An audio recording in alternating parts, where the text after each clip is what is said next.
এই পাখি দাঁড়া দাঁড়া দাঁড়া, হাত থেকে পাখি ফসকে গেল আমার। আসসালামু আলাইকুম। ইউনিটি ফার্মের পক্ষ থেকে আপনার সবাইকে শুভেচ্ছা অভিনন্দন। আশা করি সবাই ভালো আছেন। আলহামদুলিল্লাহ আমি অনেক ভালো আছি। তো আজকে প্রথমে ধন্যবাদ জানাচ্ছি আসাদ ভাইকে। উনি ঢাকা থেকে এসে আমার ফার্মে পাখি দেখে দেখে নিয়ে যাচ্ছে।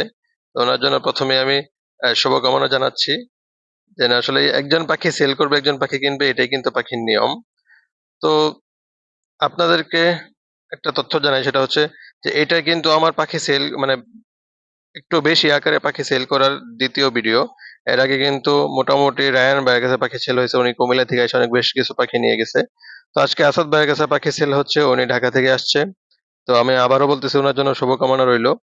তো দেখেন, আপনাদের অনেকের প্রশ্ন থাকতে পারে বা হঠাৎ করে এরকম পাখি ছেড়ে দিচ্ছেন কেন, কারণ আমার প্রথম ভিডিওতে এরকম কমেন্টস অনেক আসছে।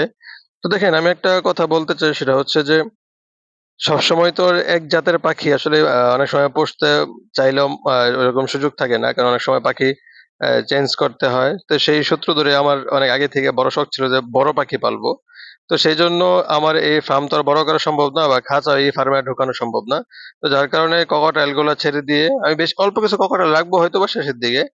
কিন্তু ককটেল গুলো ছেড়ে দিয়ে এই খাঁচাগুলায় আমি বড় পাখি তোলার চিন্তাধারা করতেছি। তো সাধারণত বড় পাখির মধ্যে ইয়েলো রিংনেক আমার কাছে ৩ পেয়ার আছে এবং এই ৩ পেয়ার থেকে আশাবাদী যে ১০ পেয়ার করব, এবং সবথেকে বড় বিষয় যেটা সেটা হচ্ছে সানকোনরটা গোছাবো আরকি। তো সানকোনরটা গোছাতে হলে অবশ্যই আমাকে এই ককটেল পাখি কিছু কমিয়ে ফেলতে হবে। কারণ হচ্ছে আমি যখন খাঁচা তৈরি করছি তখন কিন্তু খাঁচা মাঝখানে পার্টিশন দেওয়া ছিল, এবং পার্টিশনটাই আমি চিন্তাধারা করে দিয়েছিলাম যে কোনো সময় যদি ককটেল কম পালি বা ককটেল ছেড়ে দেই, তাহলে যেন বড় পাখি পালার ক্ষেত্রে আমার আবার নতুন করে খাঁচা তৈরি করা না হয়। সেজন্য আমি ওরকম পার্টিশন করে খাঁচাটা তৈরি করছিলাম শুরুর দিকে, এবং যেন বড় ধরনের পাখি পালতে পারি। তো এখন কিন্তু আমার ২ টা খাঁচা মিলে একটা খাঁচা ২৪-৪৮, এখানে কিন্তু টিয়া আছে। আর এখন আমি সানকোনরটা গোছাবো। তো আলোচনা ওদিকে না বাড়াই। প্রথমে কথা হচ্ছে যে আগেরবার তো রায়হান ভাই পাখি নিয়ে এসেছিল কুমিল্লা থেকে, আজকে আসাদ ভাই পাখি নিচ্ছে। তো দেখেন, আমিও চাইতাম যে আমার পাখিগুলা যেন এমন একজন ব্যক্তি নেক, ওনারা যেন ব্রিডিং করার জন্য নেয় এবং বাসায় পালার জন্য নেয়। কারণ আমার কাছে অনেকে অনেক ধরনের পাইকাররা কিন্তু পাখি চাইছে, কিন্তু আমি দেই নাই। কারণ আমার কথা হচ্ছে যে একটু রেটে অনেক কম বলছে, তো রেটের একটা বিষয় থাকে, এবং আমার একটা এই চিন্তাধারা ছিল যে যারা পাখি নেবে যেন তাদের সাথে আমি কন্টিনিউ যোগাযোগ করতে পারি, বা তারা যেন আমার সাথে কন্টিনিউ যোগাযোগ করতে পারে, এবং আমি যেন জানতে পারি যে পাখিগুলা কি অবস্থায় আছে। যখন আপনারা জানেন যারা পাখি পালেন যে আহ, নিজের পাখি যখন সেল করা হয় হয়তো বা সাময়িকভাবে টাকাটা পাই, কিন্তু এই পাখিগুলা যখন আমার ফার্মে আনছি বা যখন যতদিন পালছি তখন কিন্তু যথেষ্ট পরিমাণ কষ্ট এবং পরিশ্রম হয়েছে। তো অত সহজে কিন্তু সেল করে দিলে যে পাখির থেকে আমাদের মন উঠে যায় বা পাখির প্রতি ভালোবাসা কমে যায়, বিষয়টা কিন্তু এমন না। একজন ব্রিডার হিসেবে আপনারাও জানেন যারা পাখি পালেন যে একজন পাখির প্রতি ব্রিডারের কি পরিমাণ ভালোবাসা থাকে সেটা সেল করার পরেও। তো সেই সুবাদে কিছু পাখি আমার সেল করা লাগতেছে। আর আমি অবশ্যই দোয়া করি যে যাদের হাতে আমার পাখিগুলা গেছে, সবার এখানে যেন ভালো ব্রিডিং করে, বাকিগুলো সুস্থ সবল থাকে।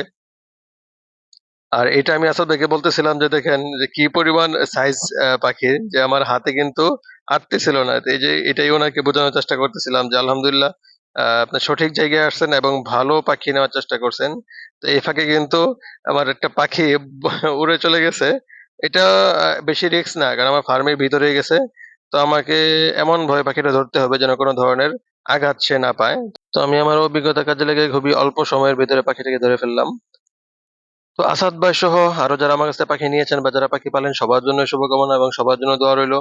সবাই যেন পাখিগুলা ভালোভাবে পালতে পারেন এবং সবার কাছে যেন পাখিগুলো সুস্থ সবল থাকে। আর এখানে ১৪ জোড়ার মতো পাখি প্যাকিং হয়ে গেছে। তো প্যাকিং হওয়ার পরে যত দ্রুত সম্ভব আসলেই যে নিবে তার বাসায় নিয়ে যাওয়া। তো আমি দেরি করব না। ১৪ জোড়া পাখি আসাদ ভাইকে তুলে দিলাম। শুভকামনা রইলো আসাদ ভাইয়ের জন্য।